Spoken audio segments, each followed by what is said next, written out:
The truth hidden behind oaths. 4 years of love is not a small thing. Mariam and Azan had been together for 4 years. It wasn't a temporary relationship. It was built slowly through university days, shared notes, long calls, silly arguments, and future plans whispered at 2 a.m. They weren't just in love, they had grown into each other's habits. In the first 2 years, Azan was transparent. He shared everything, where he was going, who he was with, what he was doing. Mariam never felt the need to doubt him. When he told her he would marry her one day, she believed him completely. She rejected other proposals. He fought with his family to convince them. Eventually, after emotional pressure and long discussions, both families agreed. They got engaged. It felt like victory, like proof that real love wins. But sometimes, the real test of a relationship begins after it becomes official. In the beginning of their engagement, everything felt dreamy. Wedding planning, shopping, imagining their future home. But slowly, something shifted. Not loudly, not dramatically, just quietly. Azan began keeping his phone on silent more often. When a message came, he would instantly lock the screen. If Mariam casually asked who it was, he would respond lightly, just office group, random stuff. She let it go. One night, while they were talking, he suddenly said, "I'm sleepy, let's talk tomorrow." The call ended. 5 minutes later, he was online. 15 minutes. Mariam told herself she was overthinking. She didn't want to become that insecure fiancé. The next day, she asked gently, "You were online last night." He immediately became defensive. "Do you monitor my online status? Why are you so suspicious?" She felt embarrassed for even asking.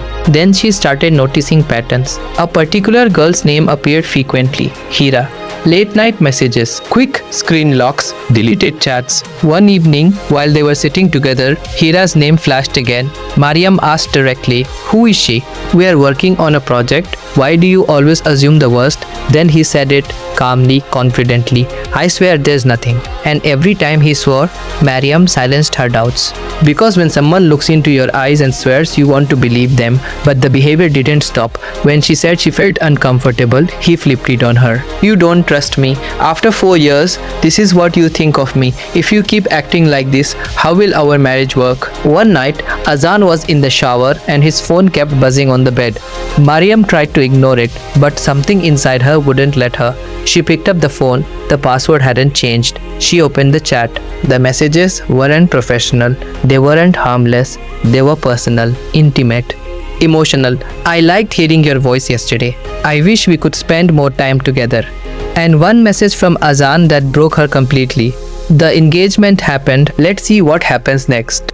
The engagement, something sacred to Mariam, was just a temporary situation to him. When he came out and saw the phone in her hand, she asked softly, "What is this?" He paused, then said, "You're exaggerating. She's just a friend." He shifted his defense. "Okay, maybe I crossed a line. But nothing physical happened. I didn't leave you." That sentence hurt more than the messages. As if betrayal only counts when it's physical. As if emotional disloyalty doesn't matter. Mariam said quietly, "Cheating isn't only physical.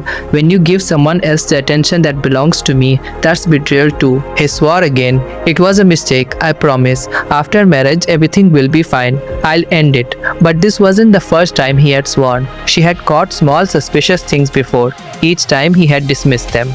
Each time he had made her feel dramatic. Each time she believed him. This time, the proof was undeniable. For a few days, Mariam stayed silent. Outside, wedding preparations were in full swing. Invitations were being designed, clothes were being stitched, relatives were congratulating them. Inside, she felt something collapsing. She asked him one final question. "If I hadn't found out, would you have told me?" He avoided her eyes. "I would have handled it. There was no need to tell you and upset you." Handled it. That meant hiding it, managing it, continuing until caught.